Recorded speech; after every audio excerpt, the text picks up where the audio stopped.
Olá, tudo bem? Iniciamos mais um programa Entre Elas, eu, Patrícia, as Adrianas, e hoje com a nossa entrevistada super especial, com uma história fantástica de reinvenção, de superação, e entrando naquela máxima de que não importa o que a vida fez com a gente, mas sim o que faremos com o que a vida fez com a gente. Hoje nós vamos falar sobre o amor. O amor até onde ele vai como um amor ou quando já não é mais, quando já passou dos limites em violência e a gente não percebe. A nossa apresentadora, a nossa convidada hoje é a Wanderleia. E a Wanderleia ficou nesse linear entre entender o que era amor e o que era abuso, porque muitas vezes nós não sabemos aonde começa um e acaba o outro. O que é pertinente, o que é inerente, o que é plausível em um relacionamento. O que nós podemos fazer de uma forma que, sim, isso é amor. Não, aqui já não é mais. Até em vidas íntimas, nas nossas relações sexuais, a gente não consegue, às vezes, entender o que é saudável, o que não é, o que pode fazer parte, o que não faz parte. E essa parte que faz é quem está no relacionamento. Quando as pessoas estão de acordo, estão felizes, satisfeitas, isso é a intimidade. Quando passa de um ponto que entra na violência, na subjugação, em um lugar que a pessoa já não entende mais se aquilo é saudável ou não, começou a linha da violência. Mas a pessoa entender isso, se ela não sabe a diferença, é onde começa o recomeçar. E nós vamos começar com a nossa Adrianinha aqui, perguntando para a Wanderleia e apresentando hoje o nosso desenvolvimento do programa. Bom dia, boa tarde, olá. Sejam bem-vindos a mais um episódio aqui do Entre Elas. A gente sempre fala aqui sobre violência contra a mulher, violência doméstica. E hoje, com a nossa convidada Wanderleia aqui, ela tem um depoimento muito bom. Inclusive, ela faz parte de um projeto social, um instituto, que depois ela vai falar pra gente como funciona, que é maravilhoso, gente. Vocês precisam conhecer. E a gente sabe que muitas vezes as mulheres passam por situações muito difíceis, né? Que muitas vezes isso começa de uma forma tão sutil que ela nem percebe. E na sua visão, na visão de vocês aqui, quando que um relacionamento deixa de ser saudável? E por que que é tão difícil a mulher perceber ou até admitir que está vivendo algo que machuca? Difícil identificar isso, né? O que você diz sobre isso, Wanderleia? É difícil a gente perceber que está iniciando aí uma situação de violência. O que você acha disso? Olá, meninas. É um prazer estar aqui com vocês, tá? Estou muito feliz. Sim. E eu quero me apresentar para vocês. Eu sou a Wanderleia, sou cristã, sou casada, sou mãe e sou avó. E atualmente eu sou conselheira dos direitos, né, da mulher. Eu sou presidente do Conselho Municipal dos Direitos da Mulher em Paulínia. Muito bom. Né? Isso é um trabalho muito lindo, voluntário, que nós trabalhamos ali em prol das mulheres, trabalhando com políticas públicas, melhorando as ocasiões para as mulheres. Sim, o bom excelente. Atendimento, vulnerabilidade, muita coisa importante. E qual que foi a pergunta E mesmo? a violência faz parte do dia a dia das mulheres, infelizmente, né? Sim, então, faz a gente parte. precisa mesmo de políticas públicas que ajudem venha isso, ajudar, né? acompanhar, né? A pergunta é, assim, quando que um relacionamento começa a deixar de ser saudável e por que que é tão difícil admitir ou reconhecer uma violência dentro de um relacionamento? Na verdade, a gente pensa assim, vou falar de mim. Na verdade, a gente pensa assim, bom, eu tenho tudo. Tenho casa, tenho comida, tenho conta paga. Então, a gente vai ficando naquele pé e acha que tá tudo bem. Mas aquilo te faz mal, aquilo te agride fisicamente, moralmente, psicologicamente. E aquilo vai te abalando, mas você deixa de canto. Porque até então você olha para os filhos, olha para a situação e acha que tá tudo bem. Sim. Até chegar um ponto que isso às vezes gatilho. Demora, né? Às vezes demora. O meu demorou 10 anos. Eu tive 10 anos para me poder enxergar que aquilo não era normal. Que aquilo que acontecia comigo saía fora dos padrões. Entendi. Eu não era feliz com aquilo. Entendi. Até então eu achava que estava tudo bem, né? Que para mim aquilo era satisfatório. Uhum. Mas no dia que eu comecei a olhar para mim e falar assim, não, Wanderleia, isso sai fora dos padrões. Sim. Então aquilo lá me fazia mal, me fazia muito mal. E eu sofria com aquelas atitudes. Uhum, porque a violência nem sempre é uma violência física, Sim. né? No sentido de você levar um soco, Sim. sair com o olho roxo, porque a gente já teve aqui Aham. alguns episódios desse bate-papo, né? E às vezes era de uma maneira tão sutil que é difícil de identificar. Acho que a gente fica pensando, será que eu estou sendo ingrata? Será que eu tenho tudo isso mesmo e tô só reclamando de uma coisa que não faz sentido? Eu acho que muitas mulheres vivem uma situação dessa, né? Mas eu penso que uma violência, a gente identificar uma violência é quando, meu, isso tá me fazendo mal, isso tá me gerando, como eu já falei outro dia, aquele negócio no estômago, mas não são borboletas de amor, de paixão, É de sabe? pavor. É aquela ansiedade, isso, aquela angústia. Então, tudo aquilo que gera aquela angústia, aquele mal-estar, aquela ansiedade na gente, quando vai chegando aquele momento, eu acredito que seja uma violência, que a gente às vezes não sabe identificar como violência, né? E eu acho que essa é a pior de identificar, né? Aquela violência velada, aquela coisa sutil, você tem tudo, como você falou, É né? que, na verdade, tem vários tipos de violência, né? Tem a violência moral, Sim, a patrimonial, a psicológica, a verbal e a agressão física. e a sexual, E né? a sexual, isso. Isso. Então, existe esses tipos que as pessoas não sabem diferenciar. Tem a violência patrimonial. Você não pode. Você não tem. Essa casa você só tem porque eu comprei. Uhum. Você só tem esse carro porque eu comprei. Se você largar de mim, você vai morar onde? O que você vai fazer da sua vida? Sim. É uma violência patrimonial. Sim. Ele tá falando pra ela que ela não é ninguém. Sim. Que ela só é alguém porque ele deu. Sim. Tipo assim, eu te dei, por isso que você tem. Aí entra a verbal. Ele tá agredindo ela com palavras verbais. Uhum. Nesse sentido também, da Sim. patrimonial. Mas aí tem aquela coisa, você é feia, você é muito gorda. Ai, essa roupa não ficou boa, não. Nossa, como você canta feio. Nossa, o seu cabelo não tá bonito hoje, não, tá feio. Então ele tá agredindo ela. Isso é uma violência psicológica também, que deixa ela tanto mal da cabeça como tudo. Ela Sim. fala, ela olha pra ela se sente feia. Ela se sente, tipo assim, uma pessoa Rejeitada mesmo, rejeitada né? mesmo. Uhum. Então são O que você várias- diz, Paty, sobre isso? Disso tudo é a falta de autoconhecimento. É aquilo. O meio que crescemos e a forma com a qual aprendemos que era amor. Porque você entendeu dentro desse contexto, dentro dessas violências, vocês duas, às vezes é normal. Você está reclamando do quê? Uhum. Mas tem tudo em casa, qual que é o problema? E essa questão que você colocou. Você não tem nada. É tudo meu. Se não for meu, o que você trouxe para esse relacionamento?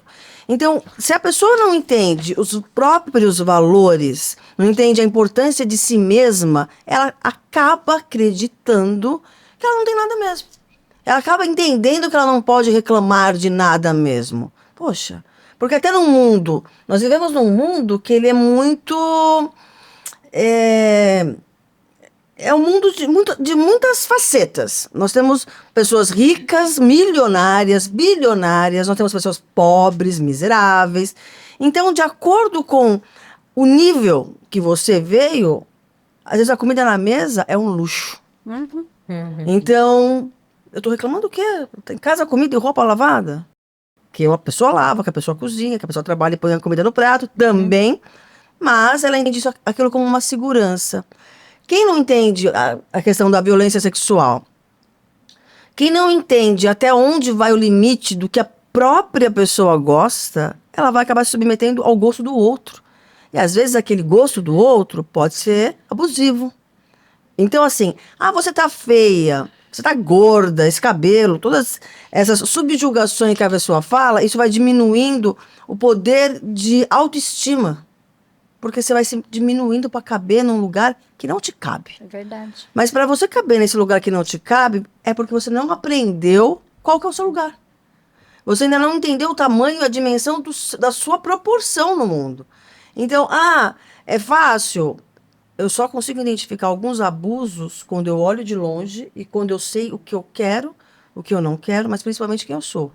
Enquanto a gente não sabe, eu vou te contar e você pode acreditar no que eu estou falando. Porque o outro está contando. e em prol de um casamento, em prol da opinião dos pais, em prol da... Ai, tem os filhos. Ai, mas a minha amiga tá bem... Eu vou separar? Sabe, às vezes você não separa porque a tua amiga tá casada. Ai, o que vão pensar? A gente é muito preso em conceitos. E também penso da seguinte forma. Temos muitas vertentes. Existem pequenos pactos em todos os relacionamentos. Tem coisas que são toleráveis, tem coisas que fazem parte daquela dinâmica. Às vezes, por exemplo, vocês ouviram meu marido agora, o cabelo não sei o que, para alguma pessoa pode ser abusivo. No nosso relacionamento, não. Eu posso falar, tá ridículo. Ele pode falar para mim que eu tô ridícula, porque é para eu ficar melhor, no meu ponto de vista, com o olhar dele com o meu. Então, isso faz parte do meu relacionamento. Eu me sinto abusada por causa disso? Nunca senti. Porque quando eu sinto, ele sabe que Até porque não é pejorativo não que ele é. fala com você. Você sente? Exatamente. Você sabe. Eu não sinto que eu estou sendo agredida ou diminuída. Quando você está linda, maravilhosa, também é maravilhoso de se ouvir. Mas também, às vezes, eu acho que não está tão bom assim. Então, eu posso melhorar. Mas nosso relacionamento, dentro do nosso acordo, é bom. Mas são pequenos acordos em amizade, em filhos e pais, em relacionamentos profissionais, em tudo. A gente tem que entender, é assim, sempre atrás de um folgado existe um sufocado. É verdade. Então a gente tem que entender aonde, porque nós também, muitas vezes, também somos os folgados. A gente não percebe que está sufocando alguém. Eu sou assim mesmo. Me aguenta porque quer. Ou me conheceu assim. E aí?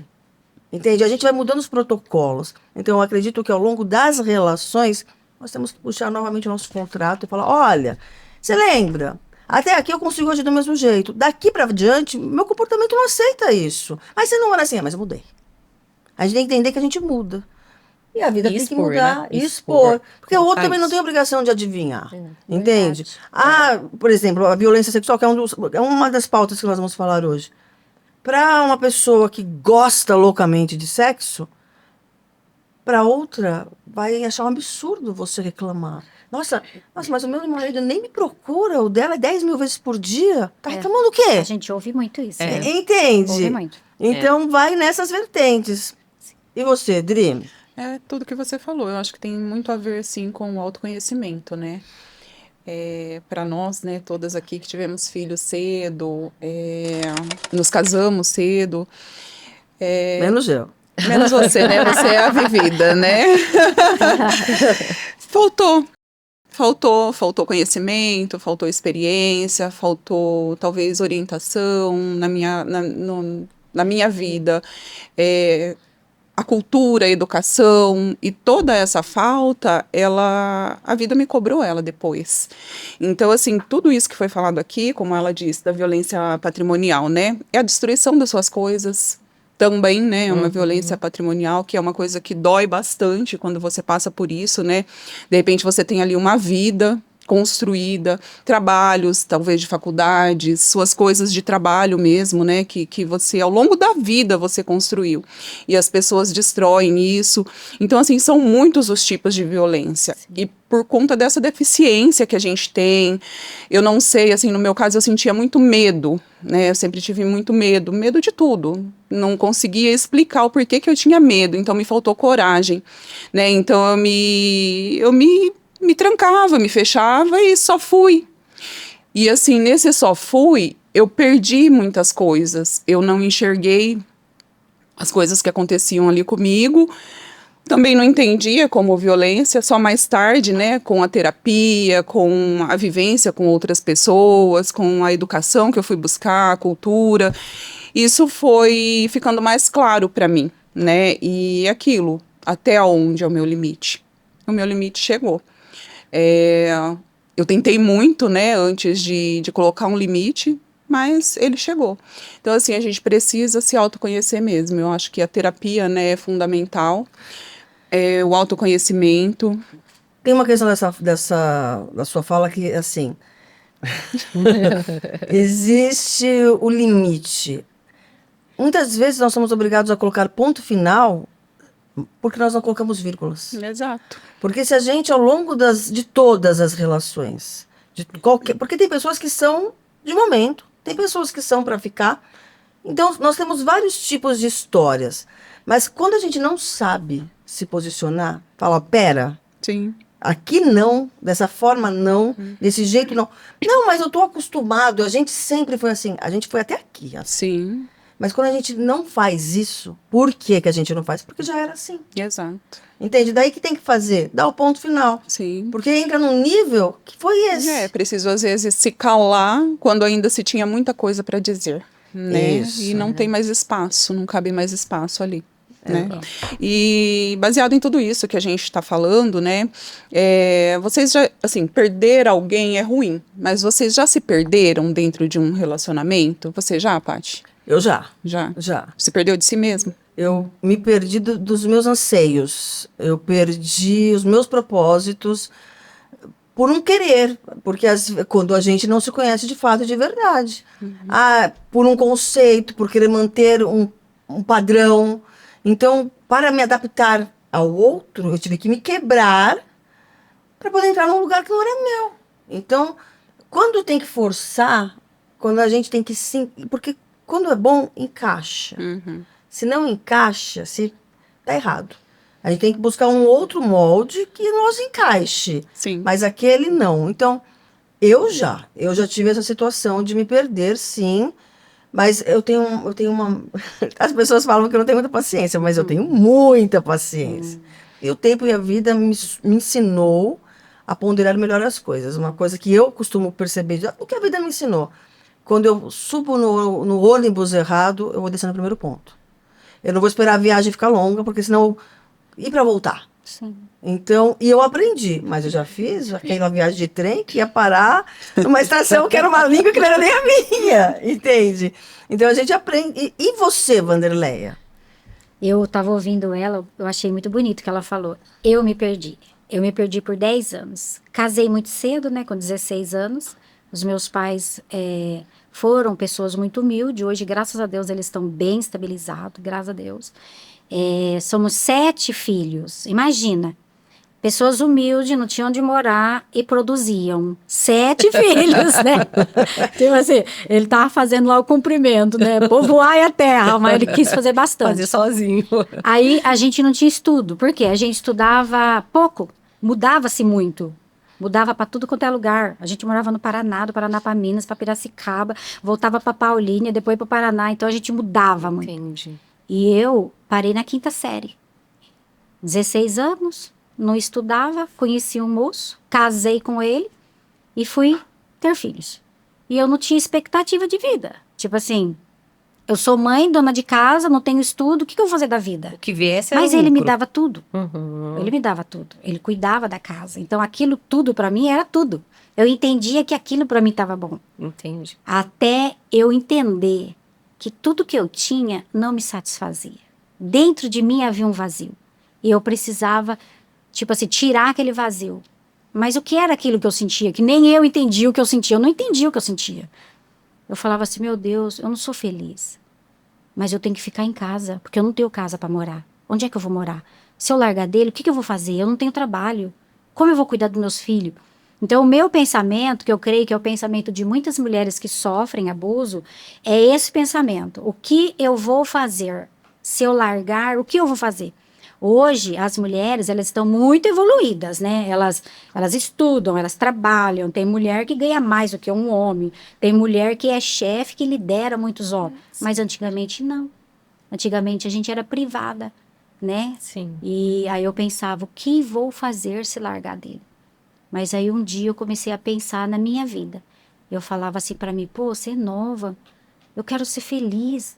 Eu quero sentir prazer. Eu não sentia prazer. Eu não sabia o que é uma mulher sentir prazer.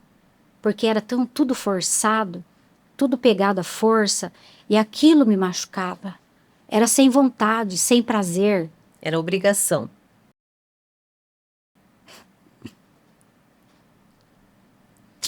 Aquilo doía. Aquilo machucava. Eu bloqueei a minha mente, porque eu não quero que a minha mente lembre mais disso, porque eu perdoei. Só que se eu começar a falar, eu volto naquele tempo. Sim. Eu me vejo naquele tempo. Eu vejo tudo que acontecia. E aquilo era Era sem vontade, sem prazer, era força. Muitas das vezes eu era forçada a fazer o que eu não queria. Poxa, eu só tinha 16 anos. Aí depois eu tinha 17 anos. Longe dos meus pais, morava perto da família dele. Eu não tinha para quem contar, eu não tinha para quem falar. Eu nunca contei minha vida para ninguém. E com isso eu me fechava e eu fui ficando doente. Eu fui morrendo. Eu não tinha alegria, eu não tinha paz, eu chorava muito, eu não podia contar para ninguém, eu era retraída. E eu não sabia o que fazer, mas eu guardava aquilo dentro de mim. Então eu comecei a adoecer da cabeça, eu desenvolvi a labirintite emocional muito cedo. Então até hoje, se eu passo por algum trauma emocional, alguma coisa que afeta, a minha labirintite, ela vem com tudo. E eu vivia em hospitais sendo medicada, porque eu chegava a desmaiar mesmo, devido à labirintite. Porque quando acontecia o ato comigo, que aquilo me feria muito, eu entrava em pavor. Ela vai saber explicar depois, porque ela estudou para isso. Então é como se a minha cabeça, ela sofresse uma tensão tão psicológica, tão grande assim, que quando terminava o ato, eu entrava no banheiro, eu puxava os meus cabelos, eu arrancava os meus cabelos e eu batia a cabeça na parede. Porque eu queria que aquilo parasse, porque eu não queria passar por aquilo mais. Mas eu era tão nova que eu não sabia que caminho. Eu não conseguia pedir ajuda, porque eu não sabia para quem pedir ajuda. Eu não sabia aonde que eu ia, para quem que eu ia pedir ajuda. Então, tipo assim, me faltou conhecimento, me faltou sabedoria, me faltou pessoas como hoje tem, né? Muitas pessoas que hoje a internet, você abre a internet... Hoje a internet está super aberta, né, sobre a violência contra a mulher.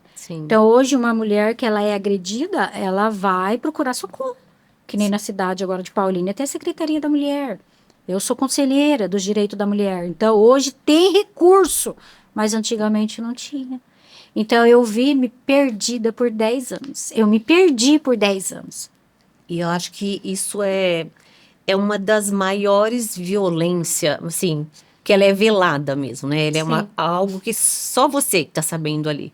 E quando a gente se olha no espelho e não se reconhece, é algo muito triste, né? Porque eu vivi isso em uma fase da minha vida que eu olhava fixamente no espelho, fixamente, dentro dos meus olhos mesmo no espelho, e falava, quem é essa mulher? Porque eu não me reconhecia. Tipo assim, aquilo que eu via no espelho não era eu. Não era. Né? Eu tava ali uma pessoa jovem, bonita, aparentemente para todo mundo feliz, mas eu olhava e não me reconhecia. E é muito triste. Hoje, como você falou, antigamente era um tabu, né, falar sobre isso. A gente não tinha essa liberdade para falar, nem dentro de casa, nem com os nossos pais, porque é como a gente falou, você tem tudo, né, e tal. Hoje a gente tem, né, aí a internet, temos tantos canais, né, para pedir ajuda. Só que mesmo assim, a gente que tem muito contato com mulheres, né, a gente já faz isso de maneira informal há muito tempo, esse apoio, mas a gente ouve que muitas mulheres presas em relacionamentos abusivos, com muita violência, e ela ainda assim não procura ajuda por não entender, será que isso é uma violência? O que eu vou fazer? Com medo, o medo do que o outro vai pensar. A Paty até falou aqui, a Adri já falou também, hoje mesmo, sobre a importância do autoconhecimento, da terapia. Muita gente ainda fala assim, eu não preciso de terapia, psicólogo não vai resolver meu problema. Terapeuta não vai resolver meu problema. Mas não vai mesmo. É a gente que precisa se entender, se conhecer, para que a gente possa tomar as decisões melhores para a gente mesmo.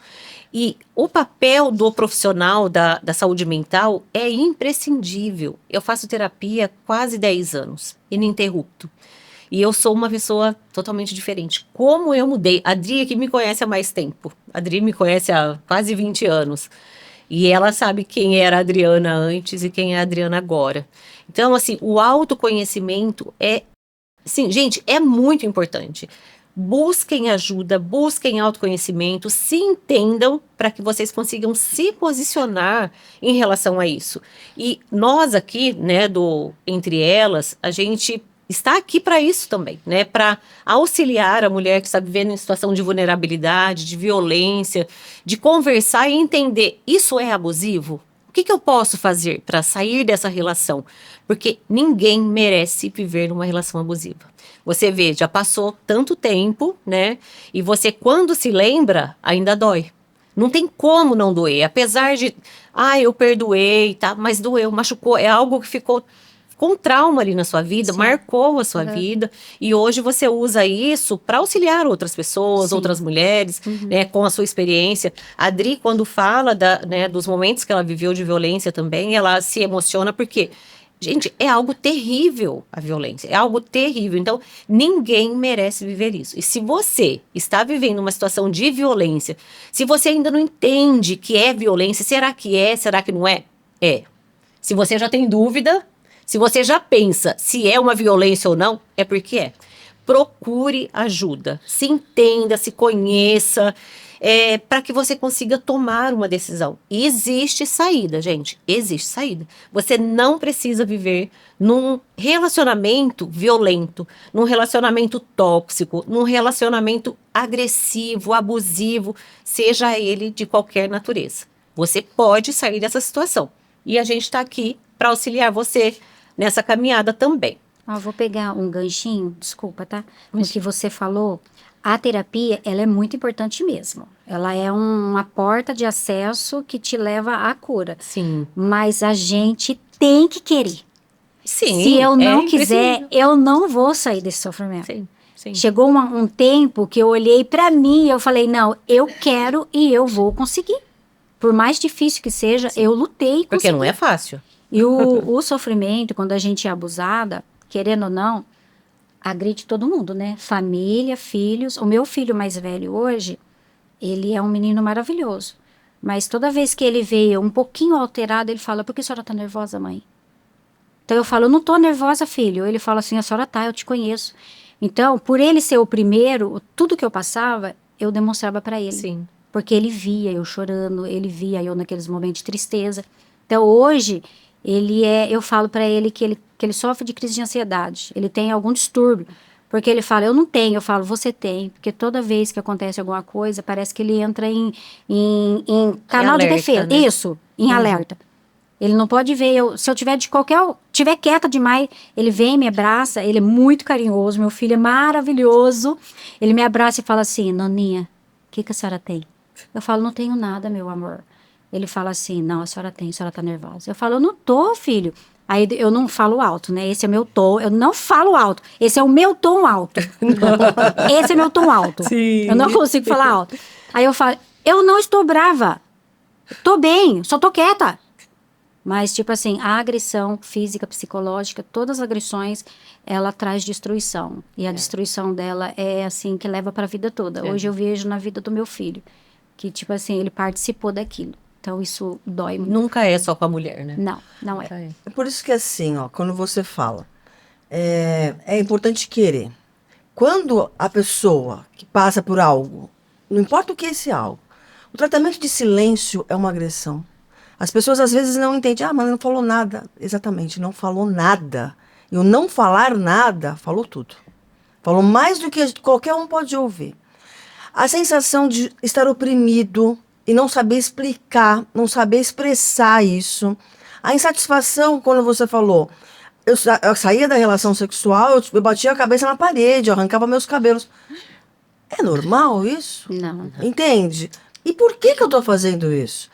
Então, quando a gente decide, porque é uma coisa que é muito clara, e é uma coisa que eu falo para qualquer pessoa, em tratamento, em atendimento, para as minhas amigas, posso fazer tudo por você, menos sua parte. É verdade. Então, a sua parte é o que vai mudar o ciclo de uma família inteirinha. Os seus filhos são saudáveis hoje porque você mudou a rota, senão não. Senão seria uma decadência emocional estruturada. Não tem como não ser. Porque você não vive de forma plena e saudável com pessoas doentes. Viver pisando em ovos, isso vai te sufocando de uma forma... Viver com medo da reação louca e descompassada do outro. Mas você está falando da loucura? A loucura é uma doença, sim. A loucura é uma doença. Por isso que precisa de tratamento. Se você não é um profissional da saúde, você não tem capacidade de lidar. Todos esses comportamentos abusivos que o seu ex-companheiro tinha, ele é doente.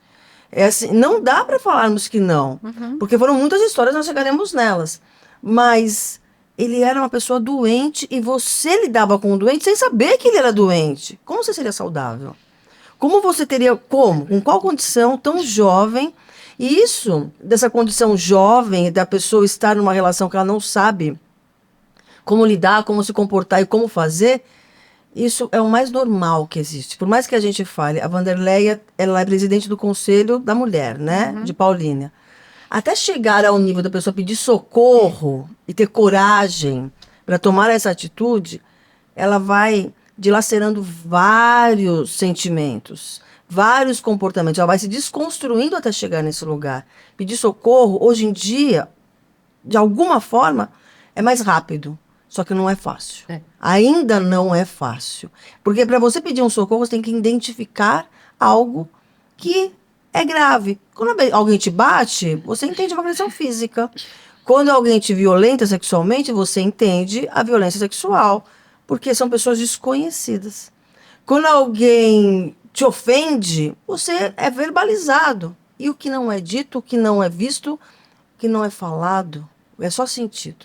Como que você verbaliza para si mesmo que o que está vivendo é um absurdo? Porque são absurdos, mas são os absurdos normalizados dentro de uma sociedade doente. Nós estamos agora, no ano 2026, olhando para as coisas com uma clareza de discernimento. E mesmo assim, nós estamos também vivendo um contraponto, porque tudo virou absurdo. Tudo virou absurdo. E tem coisas que são razoavelmente normais, só não funciona porque as pessoas não se comunicam. Hoje nós temos a internet, que é onde a gente consegue encontrar muito meio de resgate, de apoio. Só que as pessoas ficam no vídeo e não se falam. É verdade. Você tem um desagrado com alguém, você não fala, você guarda. E cada mágoa guardada, até tem um negócio que eu mandei, eu te mandei as pedrinhas? Não. Cada mágoa guardada, é uma historinha assim. Duas pessoas se encontraram e falaram: olha, aqui tem o meu saquinho. Quer ver o meu saquinho de mágoas? Cada mágoa ela guardou a pedrinha. Deus Ela que me guardou a livre. pedrinha. Tá. Daí o outro falou assim: nossa, eu não tenho um saquinho desse. Não, nunca ninguém te magoou? Já, mas eu não guardei. O que você fez? Daí no final você vê, um jogou na pedrinha na cabeça do outro. Assim, resolveu na hora. Porque quando você deixa, cresce. Cresce mesmo. Você pode passar um dia reverberando aquela emoção, mas 2 já não dá. 2 vai começar a te adoecer. 2, seu cabelo vai cair, sua unha vai começar a ficar porosa, você vai engordar sem saber o porquê, você vai começar a ter várias situações, você vai adoecer, porque daí você não falou. E isso é a mágoa. A mágoa é a má água. E a água parada, ela traz doença. Não tem como não fazer isso. Mas sair disso não é fácil. Não mesmo. Por isso que hoje nós estamos muito em internet. Hoje esse programa eu acho que ele é fantástico. Nós temos tudo isso como ferramenta. Mas não adianta eu ter a madeira, o prego, o terreno e não começar a obra. E é o que você fez. Você só conseguiu mudar porque você fez a obra. E disso é que estruturou uma nova história para todos que vieram com você. E disso, os que vão vir por eles, também terão novas histórias, porque vai entender que está errado. A gente tem que entender, a gente tem que parar de normalizar o absurdo. Sabe, mas é assim. Não, não é assim. E eu tenho que falar para você que não é assim. Mas é verdade. Entende? Então, assim, e quando você percebeu? Em qual momento você entendeu que você estava vivendo uma relação abusiva? Quando você entendeu que as palavras estavam machucando? Tinha palavras que machucavam? O que acontecia de fato? Tinha palavras feias, obscenas, que eu não vou falar aqui, mas era: você tem que fazer. Aí falava as palavras: faz esse negócio direito. Por que você não tá fazendo isso?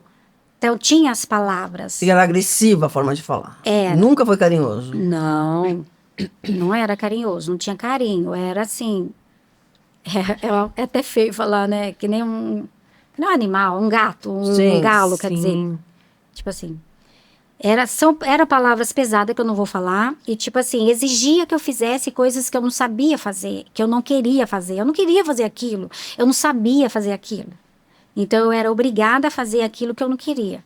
E aquilo lá, meu Deus do céu, era morte para mim. Porque eu não sabia, eu não queria e aquilo me machucava. Sim. E aquilo me feria tanto que eu não queria fazer aquilo. Aquilo te agredia. Sim. E quando que você entendeu que aquilo estava tudo errado? Que Em você qual momento? precisava sair, né? É. Quando eu olhei para mim mesma. Eu olhei para mim, olhei para meus 2 filhos que eu tinha com ele. E aí eu comecei a pensar, falei, meu Deus, como é que eu vou criar minhas crianças assim? Eu não posso mais continuar nessa situação. Eu não sou feliz. Eu comecei a olhar para mim, eu comecei a pensar tudo. É como se eu falasse assim, vem cá, minha mente, vamos conversar. Aí eu comecei a pensar, bom, eu não sou feliz, eu não amo ele, eu gostava dele. Eu tinha dependência dele, porque ele trazia o sustento. Então, eu tinha apego por ele. Quando eu larguei dele, eu vi que eu não amava ele, que eu nunca amei ele. Desde o começo, do início. Porque quando a gente começou, com 15 dias, eu já tive que provar que eu amava ele. Eu não amava ele, mas eu tive que provar. Eu ainda não tinha 16 anos, eu tinha 15. Ele já Quando tinha vocês 30. começaram a namorar? Uhum. Ele já tinha 30. Então, ele falou... Ele tinha 30? Aham. E você tinha 15? 15. Aí ele falou assim, você tem que provar pra mim, se você me ama. E aí eu não queria, porque eu tinha medo. Eu não tinha experiência, eu era uma menina. E aí fizemos horrivelmente, foi muito ruim. Foi assim, num lugar horroroso, eu não tive prazer. Foi muito ruim. E aí, a parte que me matou, a gente tinha 15 dias de namoro. Foi quando ele fez ali o ato, eu vou falar a palavra correta, que dói. Pô, que cabação, você já é arrombada. Aquilo ali me matou no primeiro dia. Quando eu ouvi aquela palavra dele, eu comecei a chorar. Eu tinha 15 anos, eu chorei muito. Eu quase morri de tristeza, angústia, me fechei, me retraí. Não conseguia mais nem olhar para a cara dos meus pais, porque é como se tivesse aqui, ó. Eu fiz, tá? Ó, eu fiz. Aquilo ali me trouxe uma vergonha tão terrível e uma dor tão terrível que eu tinha arrependimento porque tinha feito. Por que que eu fiz aquilo? Por que que eu fui fazer isso? Por quê? Por quê? Aí veio a tristeza, não queria mais casar com ele, eu não queria. Eu queria que ele fosse embora, eu não queria. Mas aí entrou o desespero de antigamente. Você fez, Tem que casar. você tem que casar. Não importa com quem, mas você fez, você tem que casar. Então, muitos sofreram por isso. Hoje não, hoje a gente tem livre-arbítrio, fica se quiser. Mas antigamente não, a gente tinha que fazer. Então aquilo me trazia desespero, me trazia vergonha, me trazia pavor. E eu pensava, o que que eu vou fazer agora? Aí, 7 meses de namoro, engravidei. Fiquei desesperada. Não sabia o que fazer, não podia contar para ninguém. Nem sabia que estava grávida. Comecei a falar para minha mãe que eu estava vomitando. Mãe, eu tô passando mal, tô passando mal. E minha mãe, por ser família muito humilde, minha mãe não tem leitura. E minha mãe falava naquele tempo assim, ah, filha, você deve estar com problema no fígado. Deve de ser seu fígado que está atacado. Mas eu tinha uma irmã que já era casada. E aí, quando minha irmã foi visitar a gente em Piracicaba, minha irmã morava em Arthur Nogueira. Aí eu falei, Neia, eu tô assim. Aí ela falava, Wanda, você tá grávida. Aí eu chorava e falava que não. Eu não tô grávida porque eu não fiz, eu não tô grávida. Ai, meu Deus. Como que eu ia contar, gente? Eu não tinha experiência de nada. O medo era tanto que eu tinha desespero, só de pensar naquilo de errado que eu fiz. Aí minha irmã chamou ele e falou, ó, minha irmã tá grávida, você vai ter que casar. E a gente casou dentro de um mês. Era no final do ano, em janeiro eu fiz 16 anos. Falei pro meu pai, quero casar. Meu pai falou, não vou assinar pra você. Você tem 15 anos, eu não vou assinar. Não, pai, mas eu quero casar. Eu tava desesperada. Meu pai falou, não vou assinar. Quando você tiver 16 anos, você casa, mas eu não vou assinar seu casamento. Meu pai não assinou mesmo. Aí eu fiz 16 anos, dia 21 de janeiro, e meu casamento foi dia 27 de fevereiro. Nunca mais esqueci essa data, porque foi a data mais triste da minha vida. Eu entrei na igreja chorando. Eu tive desespero. Depois daquilo, eu fui embora de Piracicaba para Paulínia, morei em Paulínia. Começou a saga da minha vida. Sozinha, sem ninguém, sem já conhecimento. Grávida, não sabia cuidar. Tipo assim, eu cuidava do meu filho como se fosse uma bonequinha. Eu tive tantos problemas na cabeça devido as agressões, que a ultrassom deu errado. O meu neném era um homem, mas deu menina. E eu pus na cabeça que era uma menininha. E o dia que nasceu o meu neném, eu não aceitava de jeito nenhum. Eu não dei de mamar, eu não queria aquele neném, porque meu neném era uma menina. Cadê a minha menina? Então eu tive problemas psicológicos. E aí a médica falava, mãezinha, é teu filho, é teu. Eu falava, não, meu neném é uma menina. Porque quando a gente vai ganhar o bebê, o médico fala assim, né? O que é seu neném, mãezinha? Ah, é uma menininha. E eu falava o tempo todo, é uma menininha. Como que chama? Débora, 16 aninhos. E aí meu parto foi muito triste, foi fórceps. Eu tinha 16 anos, não saía, sabe? Eu desmaiei na hora do parto, tiveram que arrancar, não fizeram cesárea. Então eu perdi muito sangue, eu sofri muito na recuperação.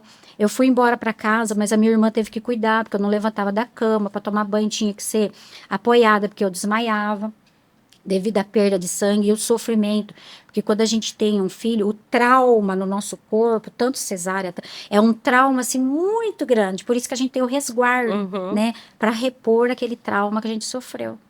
E aí eu não queria de jeito nenhum, e eu falava, não é meu filho, não é meu filho. Não é minha, né, porque era menina.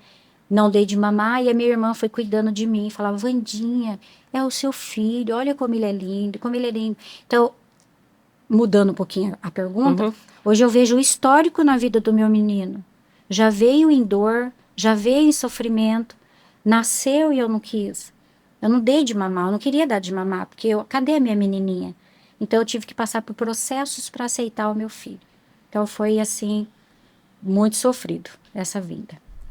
Durante o seu resguardo foi Não. difícil também? Foi com 12 dias, estourou todos os meus pontos, foi muito triste, foi muito dolorido. Eu não tive resguardo, eu fiquei muito doente depois, né?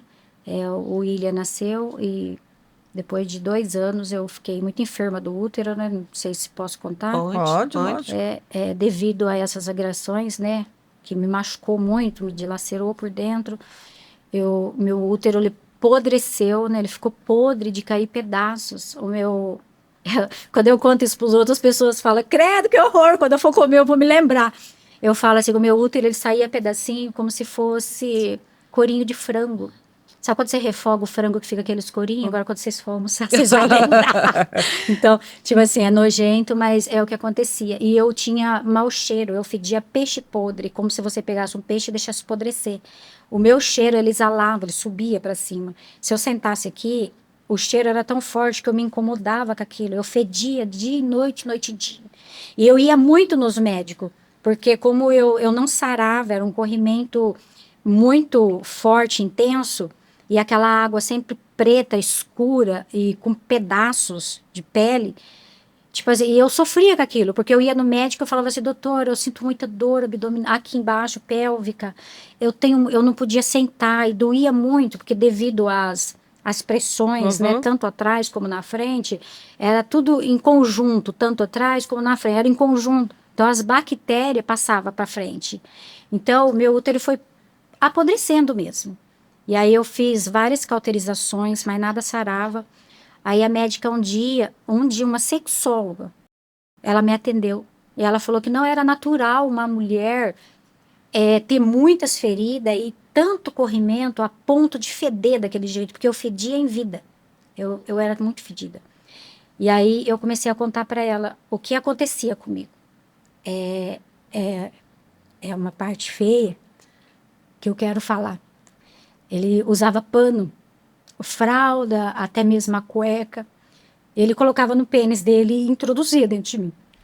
E aquilo me machucava, né? Aquilo me feria. Me desfolava toda, me descascava toda. E aquilo doía muito. Quando eu ficava menstruada, aquilo para ele era prazeroso, porque eu não sei, é que nem ela falou, era doente. Porque se ele sentisse que eu estava, ele gostava muito, sabe? E ele introduzia, e eu chorava muito, eu falava, deixa eu tirar meu absorvente, porque eu tinha medo de entrar para dentro. E eu não consegui tirar. E aí, com tudo isso, eu fui ficando doente do útero até ser diagnosticada com câncer no útero. Aí eu fui diagnosticada, o médico falou para mim, fez uma biópsia, e quando chegou a biópsia, aí Eles me deitaram lá na cama para fazer outro exame e veio uma equipe de médico. E eles olhavam e conversavam, aí me deixou ali no biombo, né, separadinho ali. Aí foi lá na salinha, conversou com todos, e aí eles saíram e a médica me chamou. Aí quando a médica me chamou, ela desenhou meu útero. Ela falou, tá vendo isso aqui? Isso aqui é seu útero. E ele está assim. Infelizmente, você vai ter que fazer um resguardo. Aí fez uma sessão de iodo em mim. Eu fiz uma sessão lá, tomei um produto que eu fiquei 3 dias sem ter contato. Mas eu não fiquei, né? Porque eu tinha meu filho pequeno, eu tinha que cuidar dele, não tinha quem cuidasse. Nessa época, eu morava no sítio, na roça, e eu não tinha vizinhança. Minha vizinhança era longe, meus pais moravam no Paraná e eu morava em Paulínia sozinho. E aí, passou esses dias, eu liguei para minha mãe, falei que estava muito doente. Aí a minha mãe mandou a minha irmã ficar comigo para cuidar de mim. E aí eu fiz esse exame tudo e fiquei de resguardo e engravidei. Quando o médico falou para mim, olha, você tem que ficar 40 dias de resguardo, você não pode ter relação, que a gente fez o procedimento em você e você não pode, tá bom? Seu útero, ele tá totalmente podre e você não pode engravidar. O mesmo dia que eu saí do médico, no mesmo dia ele fez. Só que não foi introduzido na vagina, foi anal. Então ele fazia muito anal. E eu acho que escorreu, né? Eu falo que nada na nossa vida, nada que acontece, tudo tem um propósito. Eu engravidei da minha menininha. E quando eu engravidei dela, eu falei para Patrícia, eu não sei como foi, mas eu creio que escorreu e entrou. Eu creio que Deus queria trazer aquela menina, que aquela menina lá é uma bênção. E aí eu passei os 40 dias, voltei no médico, aí a médica palpou o pé da minha barriga e viu que o meu útero estava fechado. Aí ela falou, você tá grávida? E eu chorava muito, porque eu falava que eu não estava grávida, porque eu não tinha feito. Aí ela falava, você tá grávida. E aí eu entrei em pavor, chorei muito, muito, muito. Aí ela me examinou e falou para mim assim, eu vou colocar em você um comprimido por baixo e você vai abortar. Aí eu chorei muito, eu falava para ela, eu não quero tirar, eu não quero tirar. Aí eu falei para ela assim, doutora, eu sou crente. Eu creio que Deus pode fazer um milagre. E se for da vontade do Senhor de vir, Ele vai mandar, porque eu não vou tirar. Aí ela me deu um termo de responsabilidade, perguntou para mim, seu marido tá aí? Eu falei, tá, então chama ele. Aí nós assinamos, nós dois, e eu fui para casa. E foi uma gestação, assim, preocupante, porque eu tinha que fazer muitas ultrassons, fiz várias ultrassons. Não é bom, mas... E a médica falava para mim, se essa criança chegar a nascer, ela vai nascer deficiente. E foi falando. Mas graças a Deus, para encurtar a história, né? Graças a Deus, nasceu perfeita. Minha filha é perfeita, minha filha é psicóloga, estudada, mora no Canadá. Minha filha é uma bênção, é um tesouro de Deus. Então o Senhor, Ele fez um milagre, Ele me curou, tá? Eu não cheguei a fazer nada a não ser o iodo. Eu não fiz nada. As pessoas falam, meu Deus, como pode? Pode porque o nosso Deus cura. Se Ele quiser, Ele cura. Sim. Se Ele quiser, Ele cura. Quando eu cheguei em casa, só para terminar, eu dobrei o meu joelho na beira da minha cama. Eu fui sozinha, eu fui com meu marido, né? Trouxe o meu filho amarradinho aqui, porque eu carregava de perninha aberta. Quando cansava, ele carregava e assim, porque a gente não tinha carro. E a gente morava uns 4 quilômetros longe da cidade. Pegava o ônibus, ia pro posto e depois ia pra roça, lá no fim do mundo. Então era muito longe. Aí eu cheguei, coloquei o William lá e fui pro meu quarto. Dobrei meu joelho na beira da minha cama e eu fiz uma oração, que eu nunca mais vou esquecer dessa oração. Eu falei, Senhor, o Senhor sabe que tem no meu útero. A médica disse que mas eu não acredito. Se for do teu prazer e da tua vontade, que eu padeça, eu falava para mim, que eu padeça com essa enfermidade, o Senhor pode me levar. Mas se essa enfermidade, Senhor, for da carne, apenas para me tratar, eu não peço para o Senhor curar eu. Mas eu exijo que o Senhor me cure. Aí eu comecei a chorar, porque eu tenho um filho, eu quero cuidar do meu filho. Aí depois que eu terminei, eu falei, meu Deus, quem sou eu para exigir alguma coisa de Deus, sendo que Ele é soberano, é Ele que manda. Mas eu fiz essa oração e eu fui curada. Eu fui curada sem tratamento, eu fui curada. Aí eu voltei no resguardo, aí o médico fez o exame e falou, Vanderlei, você fez a cirurgia, né? Eu falei, não, doutor, eu não fiz. Ele falou, você fez sim? Eu falei, não, doutor, eu não fiz. Ele falou, fez porque no seu útero tem um sinal, foi tirado um pedaço do seu útero. Então eu creio em milagre, eu creio em milagre. E eu creio que Deus fez um milagre na minha vida. Sim. Nossa, sim. Eu tô assim, Como diz o meu cunhado, sempre pode piorar. Nossa, assim, eu tô arrepiando, assim, de ouvir. E é assim, a gente sempre conversa muito, assim, mas eu nunca tive contato com uma violência, com alguém tão próximo que viveu uma violência tão forte, né? E uma violência muito, tudo é violência, né? Mas, assim, muitas coisas. Mas eu já fico, assim, em choque, eu já fico muito fora de mim quando eu ouço uma violência, quando eu vejo alguém sofrendo uma violência. E assim, uma violência como essa, e assim, eu tô em choque, sabe? Como que alguém consegue. E eu até falo pra Paty assim, a gente estava até conversando antes, eu falei, como que a pessoa consegue viver? Porque que nem a gente fala, é difícil da gente sair do ciclo de violência, é muito difícil identificar, enfim. Mas, como você disse também, a gente precisa querer, é uma decisão, sair desse ciclo de violência é uma decisão, né? Não é fácil, a gente decide, depois a gente sofre ainda um tempão por conta de tudo isso, para sair, para conseguir se estabilizar depois. Mas assim, e eu falo isso para Paty, para Dri, com as pessoas que a gente conversa, mas como que a pessoa consegue viver numa situação dessa? Por muito menos, né? Assim, de uma violência como você viveu, assim, e eu acredito que existe muitas mulheres que vivem uma violência dessa, e ninguém tem ideia. Por quê? Porque ela não fala, às vezes não tem abertura para conversar com um familiar, com uma mãe, enfim, com ninguém, às vezes não tem essa abertura. Mas precisa procurar ajuda, porque nenhum ser humano merece viver numa violência de grau nenhum. Mas um grau como esse, não sei, eu fico assim, eu estou assim, extasiada.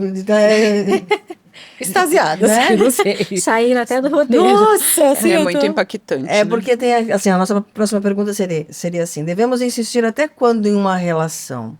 Por que uma mulher insiste mesmo quando já percebe que está doendo? Não tem resposta. Não tem. Você entende? Assim, você tem essa resposta? Não. Por que você insistiu? Não. Você viveu absurdos. Você já sabia que era absurdo. Você já estava sentindo aquilo. Por qual motivo você... foi uma decisão clara, foi lúcido? Não foi. Você não esteve ali de forma lúcida. Você estava anestesiada vivendo aquela... Adoecida. Exatamente. Então, assim, eu não preciso dessa resposta, porque eu acho que não Não tem. tem. Mas o que Nenhum grau de violência, não né? existe. Porque... Mas o que eu acho é que uma coisa que pode responder isso é que você não se amava. Porque quando a gente não entende o que é o amor, hoje você sabe o que é o amor. Hoje eu sei. Hoje você entende que se eu te der um beliscão, você pode até me perdoar, mas você vai se afastar, não vai? Não vou. Imediatamente. Sim. Porque eu tô te agredindo. E é um beliscão.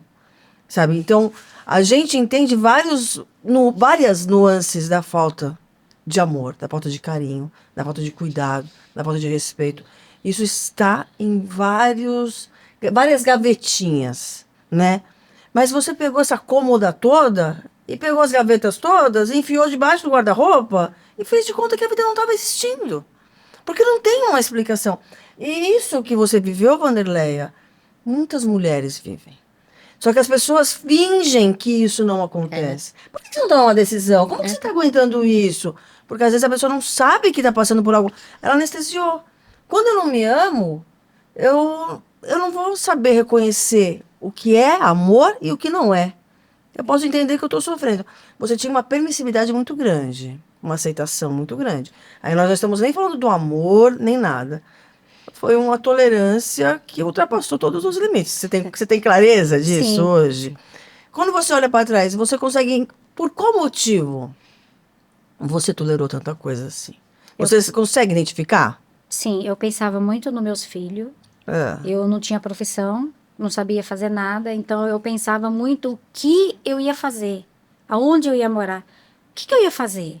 Porque quando a gente não tem expectativa de vida, você fica pensando, hoje acontece com mulheres que são cuidadas pelos homens, tipo assim, elas pensam, meu Deus, se eu sair de casa, eu vou fazer o quê? Para onde eu vou? Como eu vou pagar aluguel? Eu pensava tudo isso. Sim. Eu falava, como que eu vou pagar aluguel? Onde é que eu vou morar? Porque nós não tinha casa, vivia de aluguel. O que eu vou fazer com meus filhos? Meu Deus, para onde eu vou? Para onde eu vou? Até dar o gatilho, até eu falar, não, eu vou da onde eu saí. É o medo. Então, Eu vou pro É o refúgio. medo. então me fala uma coisa. Você entende que é o medo? Que Sim. o medo paralisou toda aquela situação? E é o que acontece na vida de muitas mulheres. Elas não tomam decisão pelo medo. Porque esses dias teve um caso da mulher ir na delegacia, fazer o BO e depois ela retirar pelo medo. Tipo assim, eu vou fazer, e agora? O que eu vou fazer? É o medo de morrer, é o Sim. medo de não dar conta depois. E é o que o acontece. medo- Elas vão lá, Mas faz e volta. aí- O medo é que Entra você é presidente do Conselho da Mulher. eu sou presidente do Conselho Municipal dos Direitos da Mulher. Então, você é presidente do Conselho Municipal dos Direitos das Mulheres. Nós somos entre elas. Aham. Nós vivemos essas histórias todas. Uma coisa que existe entre os resgatados, Uhum. o que eu vou fazer? Entra essa questão, todo mundo pergunta, mas por que você não vai na instituição tal? Por que você não faz tal coisa? Tá, eu vou fazer tudo isso depois. Depois, como que eu vou sustentar meu filho? Como que eu vou morar? Como que eu vou tomar um banho? Como que eu vou me virar? Uhum. Então, quando eu falo do resgate, da necessidade você quer sair disso? A gente vai te ajudar. A gente vai te E tirar. ajudar de verdade. Ajudar de verdade. Ajudar de verdade não é, olha, eu tenho uma fralda, você quer? Eu tenho R$10, você quer? Isso não ajuda nada. Não ajuda mesmo. Isso não resolve nada. Só se resolver que eu vou pegar um ônibus para poder sair. Então, aqueles R$10 vai salvar a minha vida.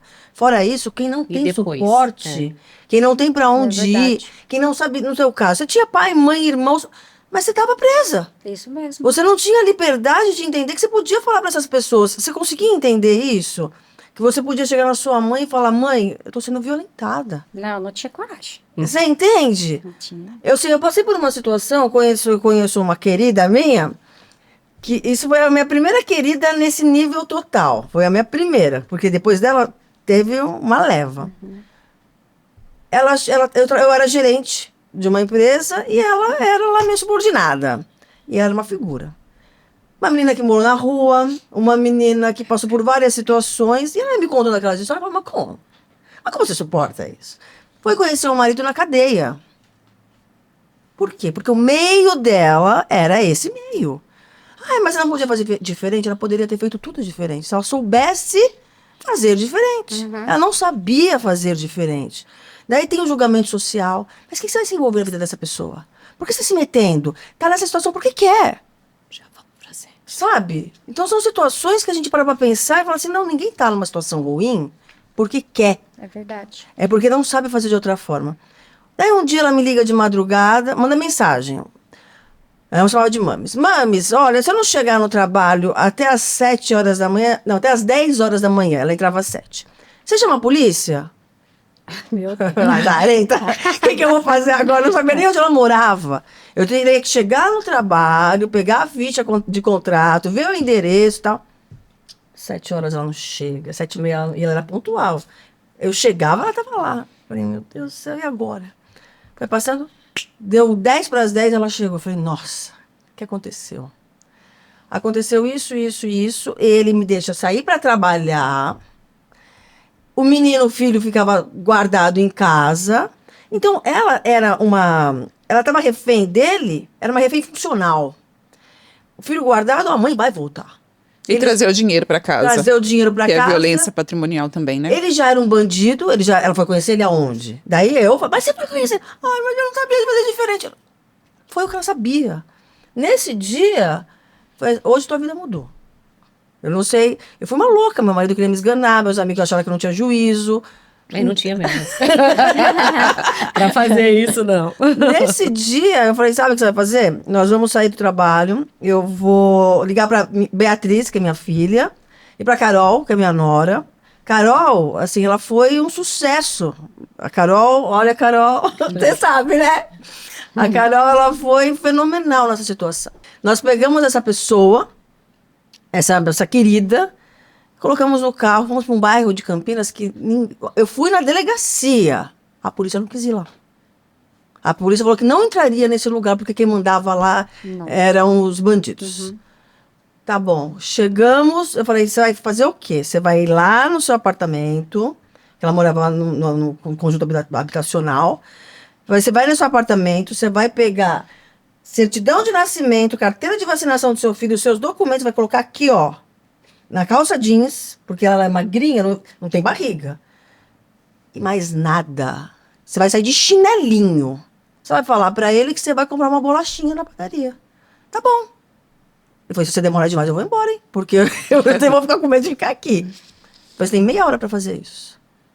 Em meia hora ela foi, voltou, mãozinha dada com o filhinho dela, entrou no carro e ó, nunca mais voltou. Você entende? Só que Libertou. exigiu um processo depois. Depois teve delegacia, teve eu falando lá com fulano, ela foi escondida. Lá foi Carol de novo, enfiei ela no apartamento da Carol na minha casa. Eu não tinha condições, meu marido ia me esganar. Eu só pude contar depois que estava tudo resolvido. Naquelas situações, tinha alguns amigos, ó, eu tô na delegacia assim, assim, assim. Ah, ninguém pode fazer nada. Por isso que a gente fala, então, como que você vai resolver? As pessoas não querem se envolver. As pessoas não querem se meter nesses dramas. Eu vou me meter com bandido? Eu vou na delegacia? Daqui a pouco ela volta. Era um risco. E era um risco. Mas eram 2 riscos. Ou ela nunca mais voltar, ou ela voltar. Ela nunca mais voltou. Entende? Hoje ela é casada, ela tem filho, ela mora num super bairro legal, ela reconstruiu a vida dela da forma dela, com as condições que ela tinha. Mas ela teve suporte inicial para mudar tudo isso. Isso é o suporte financeiro, né? O suporte Mas emocional. o suporte foi, depois que ela saiu do apartamento, foi aluguel, foi a procurar emprego, foi reconstruir as coisas. Ela saiu com o chinelinho e o filhinho na mãozinha. Aí então ela não tinha geladeira, ela não tinha fogão, ela não tinha manta, ela não tinha toalha, ela não tinha lençol, ela não tinha nada. Ela tem tudo. Porque a vida se refaz. Mas ela teve alguém que... Eu tenho Deus, né? Eu vivo de milagres. A resposta. Amém. Então, assim, eu fui me envolver num assunto, eu não pensei nas consequências. Então, tem momentos que a gente tem que fazer as coisas sem pensar nas consequências. Ah, mas você é responsável? Eu não sou irresponsável. Mas eu tinha que ser até as últimas consequências naquele momento. E mudou. E depois dela, porque a vida te apresenta, né? Já que você faz, aparecem pessoas para você fazer de novo. Mas quando você fala para alguém, quer sair dessa situação? Tem pessoas que vão sair com um curso de manicure. Tem pessoas que vão para uma faculdade. Tem pessoas que vão se ressignificar. Tem pessoas que precisam começar tudo. Porque é a coragem de falar, tô começando de novo. Porque de outra forma, por que você não saiu da situação que você estava? Você via a saída? Não. Que a gente tem aqui uma pergunta, né? Como começar a reconstrução sem desespero da solidão? E depois que a mulher sai, vem uma fase muito difícil, a reconstrução. Como se reconectar com quem você era antes de tudo isso? É isso que a gente está falando, né? Sobre isso. Sobre tudo. Sobre a reconstrução, sobre o suporte, sobre começar de novo. Por isso, né, você é a presidente da Associação da Mulher. Eu acho, a gente precisa de políticas públicas, a gente precisa de ajuda financeira mesmo do governo, da prefeitura, de tudo, para que as pessoas, as mulheres, tenham esse suporte que precisa. Não adianta só falar assim, isso é violência, sai dessa violência. Tá, eu vou sair como? Vou para onde? Não tem jeito, não tem. Então ela precisa. E se reconstruir é muito difícil. Que nem lá no conselho, né? Agora tem a delegacia da mulher, né? Sim. E tem a secretaria da mulher na nossa cidade. Sim. Se alguém em vulnerabilidade procurar a gente, eu tenho dislexia, então eu troco palavras às vezes, tá? Uhum. Procurou a gente por algum apoio, o que a gente faz? A gente encaminha elas para a secretaria da mulher e ali tem total apoio. Total apoio de aluguel, de acolhimento, se a entendi. mulher tiver, que vai sofrer uma agressão. E o que a secretaria faz? Acolhe ela, o filhinho dela, acolhe, deixa ela guardada ali. Entendi. Então, ela não volta para casa, ela fica guardada. Depois, ela vai ter os recursos que a prefeitura vai ajudar ela com a assistência social. Excelente. Então, tem Uhum. totalmente acolhimento. Graças a Deus agora. Isso é essencial. E isso precisa ficar claro para a população. Eu que tenho nem uma a- pergunta sobre isso. Oi. 100% das mulheres que recorrem a vocês, elas permanecem ali? No sentido de ser ajudada, de se refazer? É como eu já tinha dito, né? Algumas vão, mas elas mesmas saem. Uhum. Tipo assim, elas fazem o boletim, mas elas mesmas saem dali. Tipo assim, eu quero retirar o BO que eu fiz ontem. Então, tipo assim, é aquela pauta de sempre. Fica aquela que quer tratamento, que quer uma vida Exato. nova, que quer vida Mas e isso quer é ser claro feliz. no momento que ela vai fazer o boletim de ocorrência, isso é claro para ela que ela tem o suporte para sair?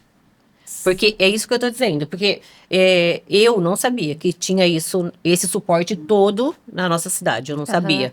Então, isso precisa ser divulgado. Isso precisa ser claro em relação à violência. Quando uma mulher chega na delegacia para fazer um boletim de ocorrência, ela precisa saber. Não só do direito dela, mas saber o que tem disponível para ela. Você quer sair, você tem esse suporte para sair. Você vai ficar acolhida, você vai ter o suporte para que você tenha ali o suporte para se refazer, enfim, para se reconstruir, como a gente está falando, que é muito difícil. E isso precisa ficar claro. É que, na verdade, nem todas querem ajuda. Infelizmente. Infelizmente. Elas até fazem ali o boletim, mas elas param. Porque na nossa cidade de Paulínia, eu amo a minha cidade de Paulínia, nosso prefeito Danilo é uma graça, então amo.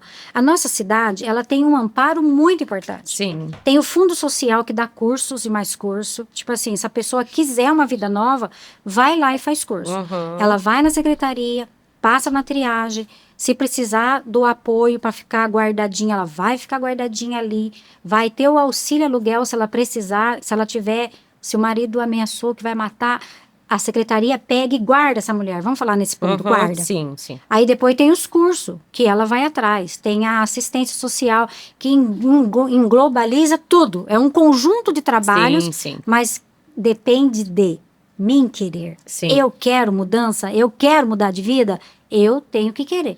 Não adianta a secretaria envolver todos os órgãos Sim. e investir sendo que a pessoa não quer. Infelizmente, tem o acolhimento sim, tá? Sim. Tem o apoio maravilhoso, Ótimo. mas depende da pessoa querer. Não, isso é o que a gente falou, né? A pessoa, ela vai ter comida, ela não vai ter, assim, ela não vai ter como trabalhar, por exemplo. Não, ela vai ter. Então, ela vai ter alimentação, ela vai ter roupa, Vai ter. ela vai ter todo o suporte. Sim, porque Ela vai ter suporte emocional. tem tudo. Na Secretaria da Mulher, olha, tô fazendo propaganda para dona Ângela. Na Secretaria tem todos os apoios, psicológico, médico, tem tudo. Por prova que tem até o filhinho se precisar ficar junto. Se precisar guardar, esconder, tem um projeto. Se a pessoa tiver 4 filhos, os 4 filhos vão com ela? Grande pergunta você me fez. É, Você me fez uma pergunta muito importante que eu não vou poder responder para você. entendi. Então, pra gente entender mesmo, eu quero entender né? isso, eu não tô te metralhando, eu quero Não, entender. não. entendo. Porque isso é muito Aham. importante. Porque a tá gente vendo tem quanto isso é também o importante. projeto La Criança. Eu creio que essas crianças, se forem de menores, ou vão com a docente, né, com os pais, com os avós, com os tios, Aham. ou eles levam para esse abrigo e fica guardado pelo Conselho Tutelar. O Conselho Tutelar provavelmente vai cuidar desses, o pequenininho vai ficar com a mãe, provavelmente vai... Ali engloba tudo uma equipe. Então, deixa eu falar uma coisa. Fala. Eu acho que as assistências sociais, culturais, governamentais e políticas, elas deviam olhar para a situação com um olhar afetuoso, com amor. Porque você já está num drama, você está abrindo mão da sua vida, da sua família, você está com medo, você vai ficar sem seus filhos. Você vai ficar, você tem 5 filhos, mas você vai ficar só com 1. Então, às vezes, essa mãe, ela se mantém nessa situação por conta dos outros, por conta dos filhos. Ué, eu falei por mim. Eu mantia pelos meus filhos.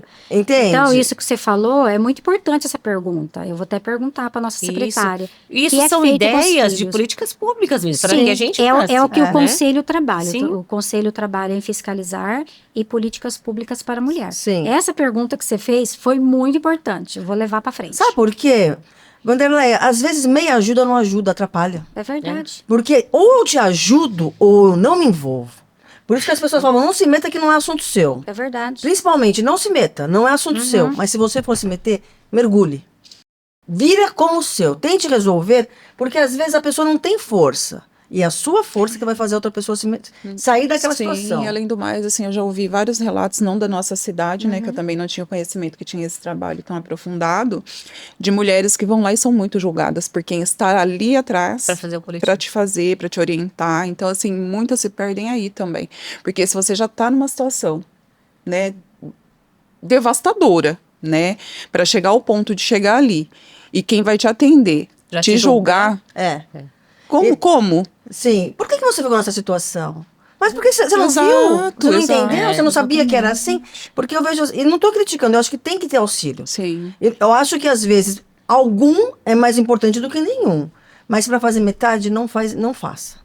Porque tem essa situação, quando a gente fala do feminicídio, lá vai a Patrícia falar desse assunto mais uma vez. Por que às vezes não vai adiante as coisas, como você acabou de dizer? O que acontece no meio dos processos? As pessoas retiram as queixas. Entende? O feminicídio não começa na morte. Não. Acontece. Mas não é uma... Do nada. Não é do nada e não é uma prática. Começa num tapa, numa grosseria, Nas num tolerâncias. empurrão, numa tolerância. Aí começa o feminicídio. O ato do assassinato é só o ato. É o ápice. Você, por Deus, foi vivendo até renascer. Mas você estava morrendo já. Você estava apodrecendo em vida. Por quê? Porque estava se submetendo a uma vida que não era digna para a sua pessoa. Você estava vivendo algo que você não sabia nem por quê. Que nem a pergunta aqui, quando você percebe de voltar a si mesma? Você voltou ou você reconstruiu? Eu evoluí. Eu totalmente evoluí. Eu voltei a estudar. Vamos voltar do começo, né? Sim. Separei, fui morar com meus pais, aí eu fiquei sabendo que o meu primeiro namorado do tempo de criança estava numa igreja denominada lá. Aí o que eu fiz? Fui na igreja. Fui lá com meus 2 filhos, né? O William e a Thalitinha. Aí cheguei lá, aí meu olho, né, andou a igreja toda, né? Já sabia que queria. Eu falei, onde tá? Aí eu peguei, depois de 10 anos, gente. Aí eu peguei, olhei, vi lá no cantinho lá, falei, meu Deus, não vai prestar. Aí quando saiu na porta, eu fiquei na porta, não saí da porta, atrapalhando o povo ali, mas fiquei lá. Aí quando ele passou, eu já estiquei a mão.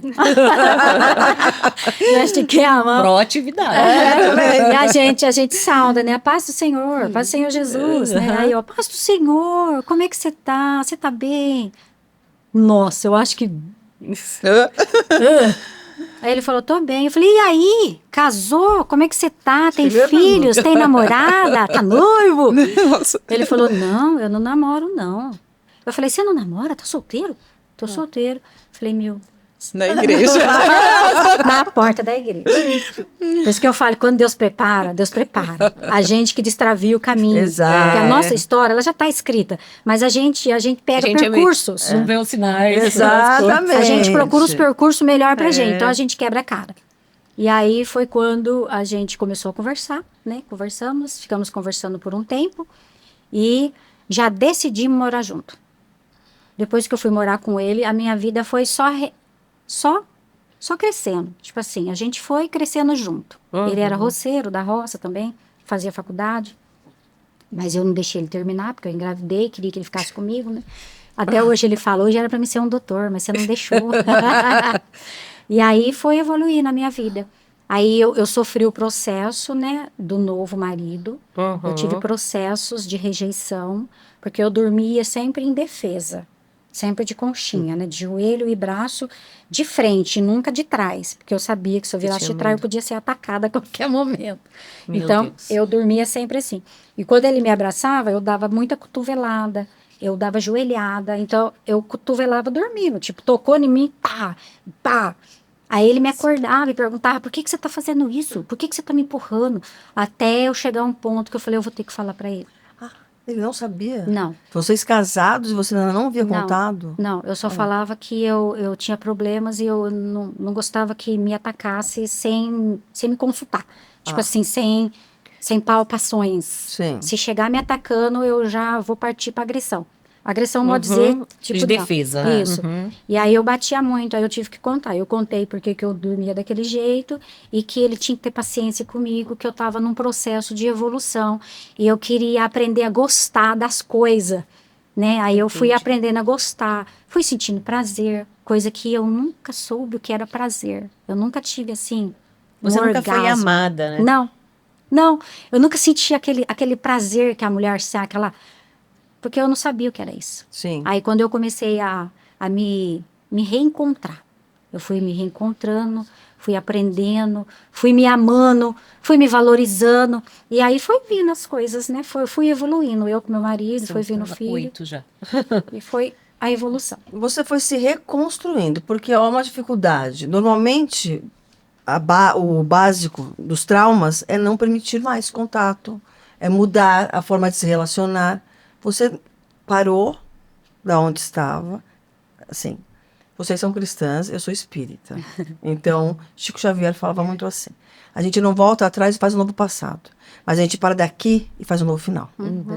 E você, da onde você partiu com esse marido, e porque ele também teve o olhar amoroso, Sim. a paciência. Muito paciente. O que você não teve de amor, você abundou. Depois porque... eu ficava até brava porque era muito calmo. Eu falava assim, meu Deus, como esse homem é calmo. Aí eu fui me adaptando a ele. Porque Sim. eu imaginava assim, nossa, eu não tô brava porque ele é calmo. É porque eu sofria. Então, tipo assim, o tratamento é diferente. Sim. Era com amor, era com carinho, era muito carinhoso, muito assim. Então, aquilo ali eu tava aprendendo ainda, porque eu não tive. Eu não tinha. Sim. Sim. Mas dessa forma que a gente percebe, você estava aprendendo, você se permitiu. Me permiti. O mais importante foi isso. Me permiti Você não ser virou uma feliz. eterna... É lógico que as pessoas têm traumas. Tem. E tem cada um o seu tempo e a sua dificuldade Sim. de lidar com os seus traumas. Mas você não quis viver o trauma. Você quis viver a vida. Já que a vida estava continuando, você continuou com uma nova vida. Você se permitiu a isso. Sim. Fala uma coisa, Vanderleia. Por que a mulher fica tanto tempo, demora tanto tempo para sair de uma situação ruim? Fora todas as questões financeiras. Assim, porque hoje você consegue olhar de longe. Naquele momento você não tinha outra coisa para fazer. Mas hoje, olhando de longe, você consegue achar ou entender que só o que te manteve ali foi necessidade financeira, não saber o que fazer, ou qualquer outro motivo? Na verdade, eu fui criada em famílias muito conservadoras. Ah, Então, casou, tem que ficar casada. não importa, custe o que custar. Não, casou, tem que ficar casada. E eu tinha muito isso comigo, porque eu falava assim, não, ele vai mudar. Aí ele vai mudar. Não, ano que vem ele vai mudar. Então, eu tinha esse... Era só no ano que vem, esse ano não, Não, né? o ano que vem ele vai mudar. Não, ele vai mudar. Então, eu tinha até medo de falar para meus pais. Porque quando eu falava com ele que eu queria separar, meu pai falava assim, não, se casou, você tem que ficar casada. Aí eu falava assim, eu não quero mais... Não, se casou, tem que ficar casada. Até um dia eu explodi, eu chamei meu pai e minha mãe, sentei eles na mesa, assim, do jeito que vocês estão. Aí eu falei um palavrão bem grande pro meu pai falou, não. Eu falei o que acontecia. E eu contei como eu tava. Aí ele nem esperou terminar, ele falou, não. Pega os seus filhos e vem pra casa. Tipo assim, aquilo ali pra mim foi o estopim. Tipo assim, chega, cansei. Mas você teve coragem. Eu tive coragem, mas eu tive muito medo, não vou mentir. Medo do quê? Medo de não conseguir. Medo de ser rejeitada pelos seus pais? Rejeitada não, porque o meu pai jamais faria isso. O meu pai é muito amoroso, e meu pai nunca faria isso. Mas eu tinha medo da vida, medo de enfrentar o que viria pra frente, medo... Como eu vou fazer? O que eu vou fazer? Como eu vou criar meus filhos? Eu tinha medo de pôr a minha filhinha, o meu filho, se eu arrumar um homem que não presta. E eu tinha medo de tudo, até eu me lembrar do meu Ezequias. Então, daí tu tem uma pergunta aqui, né? É possível amar verdadeiramente uma nova pessoa após uma relação traumática? Sim, desde que a pessoa se permita amar. Eu tenho que me permitir. Sim. Eu quis reconstruir, recomeçar minha vida. Então, eu me permiti amar de novo, a perdoar. Esquecer, a gente não esquece, que eu falo que a mágoa, a tristeza, a dor é uma ferida. Ela é uma ferida. A ferida, quando ela tá secando, ela racha, né, sangra, mas ela cai a casca e fica a marca, não fica a marca? Sim. Aquela ferida sempre vai estar ali. Ela não sara. Ela cauteriza ali, mas ela vai estar ali. O dia que você olhar para aquela marca, você vai lembrar que eu tenho até hoje um queimado no meu pé que eu queimei na roça, porque não era criança, pegava sacolinha que queimava lixo na roça, né? Aí ficava pingando, assim, aí caiu no meu pé. Eu tenho até hoje. Aí eu olho, eu lembro que eu queimei aquilo lá com a sacolinha de plástico, quando minha mãe falou assim, sai de perto do fogo, Vanderleia! Para de mexer com o fogo! Então eu me lembro. Então todos os traumas, mágoa, angústia, violência, seja o que for, é uma ferida. Ela vai estar ali. Mas eu tenho o poder de bloquear ela e não ficar pensando nela para ela não vir me ferir. Mas se eu voltar e olhar, eu vou enxergar a marca. Enquanto você não se curar daquilo que te feriu, você vai sangrar em quem não te machucou. Ai, que linda. Mas não é só meu, não. Mas é, Que poema. porque assim, a cicatriz ela existe, mas ela fecha. Então, a cicatriz ela vai nos servir na vida como experiência, como não pisar de novo no fogo. Sim. A gente vai evitar, assim, porque às vezes a gente aprende no amor, às vezes a gente aprende na dor. Nós, como seres humanos, é muito normal aprender na dor. Nós não somos capacitados para o amor. Nós nascemos para desenvolver. Porque se fôssemos capacitados, não sofreríamos nunca. Não faríamos mal nunca, respeitaríamos tudo sempre. Então não teria problema. Seria tudo mais fácil e muito mais desenrolado. Mas a dor, ela ensina de uma forma que nada mais ensina. Mas se a gente entende que a gente tem que passar por aquilo, e aquilo tinha que passar por nós para nos fazer diferente, se você não tivesse passado por nada disso, você seria a Vanderleia de hoje? Não. Não, hoje eu sou outra pessoa, hoje eu me amo. Eu sou mais linda hoje do que quando eu tinha 27 anos. Eu olho as minhas fotos de antigamente, o meu olhar era muito caído, muito triste, muito angustiante, assim, aquele olhar abatido. Hoje não, hoje eu olho pra mim assim, eu vou lá no espelho, eu falo, puxa vida, dormi torta, ficou com essa risca aqui. Mas aí eu puxo e falo, como você é linda. Eu olho pra mim, todos os dias eu falo, nossa, como você é linda, olha esse cabelo, gente, você é maravilhosa. Tipo assim, eu me acho linda hoje. Sim. Antigamente eu era muito bonita, mas eu não via beleza em mim. Sim. Eu olhava pra mim, eu vejo as minhas fotos, eu vejo o semblante triste, angustiante, então eu vejo a diferença de antes com hoje. Hoje é totalmente diferente. E assim, no meu ponto de vista, diante de tudo, que é muito pouco que você contou pra gente, diante de tudo que você viveu, né, até pelo tempo, tudo, mas já é muito o que a gente ouviu aqui hoje, você se permitir um novo relacionamento.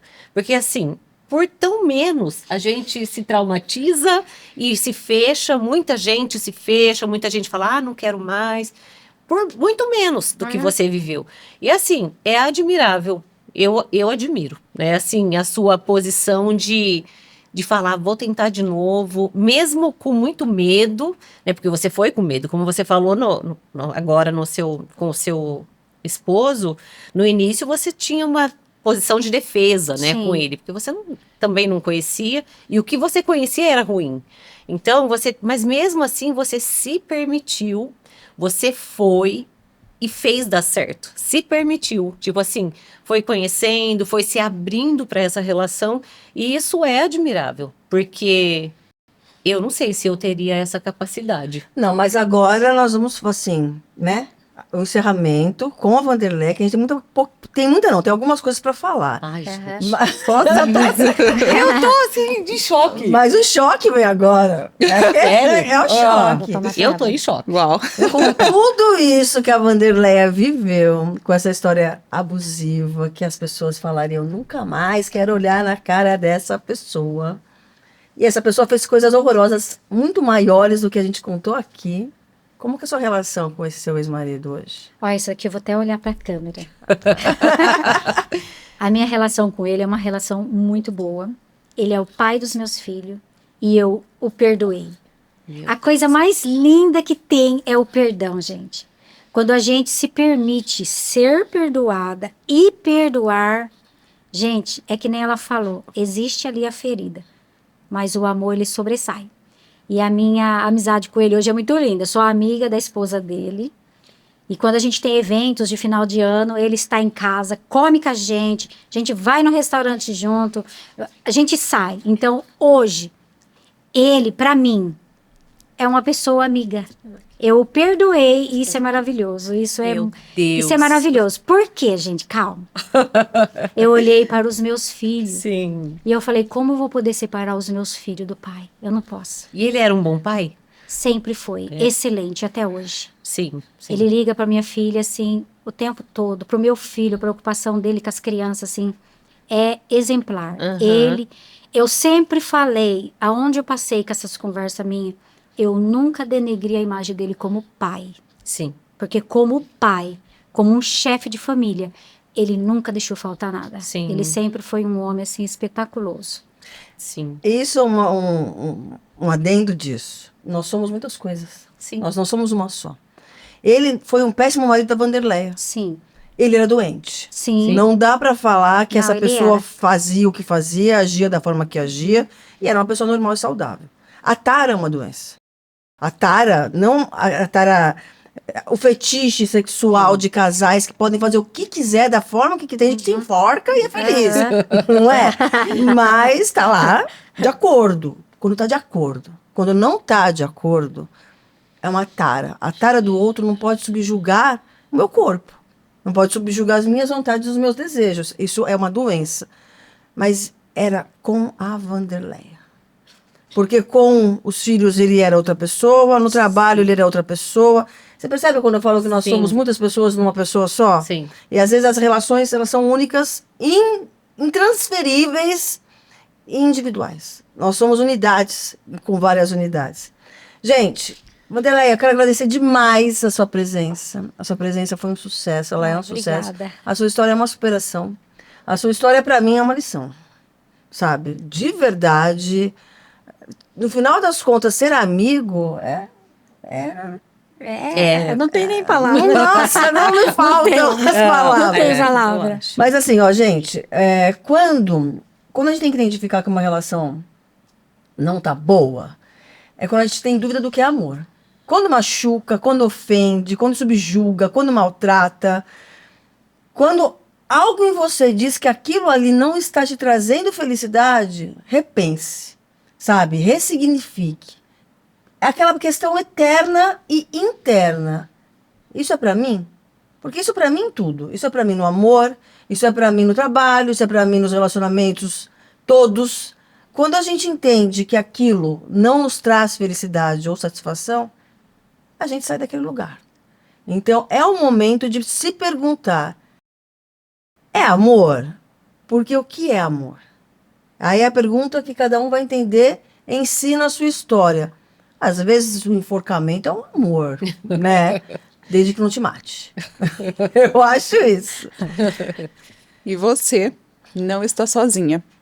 Sempre existe um caminho de volta para você mesma. O Entre Elas é um movimento para ajudar você, mulher, que assim como a Wanderleia, porque às vezes a gente acha que a nossa história é o fim do mundo, né? Mas existe ainda algo depois do fim do mundo. Ouvindo uma história dessa, não tem como a gente não se impactar. A gente está voltando assim para casa muito emocionada hoje, né? Ouvindo a história dela.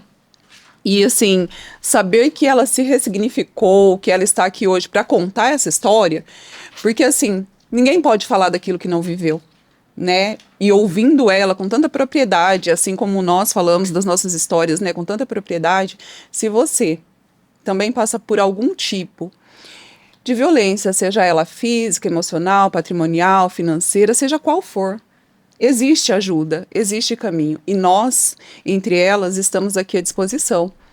Temos os canais, né, no YouTube, no Instagram, TikTok.